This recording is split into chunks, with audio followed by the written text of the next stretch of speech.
यार बकरी बेचनी है आप लोगों को? हाँ भाई साहब। कितने की है? भाई साहब 25,000। खैर तो है, क्या मत है क्या? भाई साहब ये 25,000 में इसलिए देता हूँ कि हर दूसरे तीसरे महीने 4-4 5-5 लेलड़े देती है। फाइनल 20,000 का दूंगा भाईजान। चलो भाई, आपके 20,000 मुझे दो। 5-6 बच्चे। अरे अरे, ये गधे का बच्चा कहाँ लेके जा रहे हो? ये गधे का बच्चा है, अंधा। बकरी है, अभी मैंने 20,000 का लिया है, गधे का बच्चा है। अंधा मैं हूँ या तुम हो? या तो तुम पागल हो या तो मुझे बना रहे हो। ये तो गधे का बच्चा है।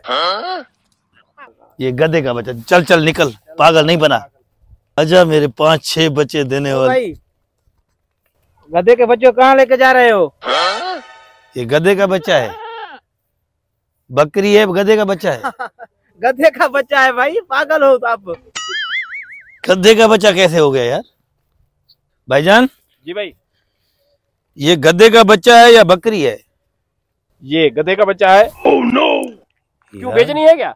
गधे का बच्चा लेके घर क्या करूंगा? दे दूं इनको। अब भाईजान बेचनी है, लेना है आप लोगों ने? 20,000। 20,000 गधे के बच्चे का। आप लोग कितना दोगे? 5,000। फाइनल 10,000। ये लो पैसे भैया।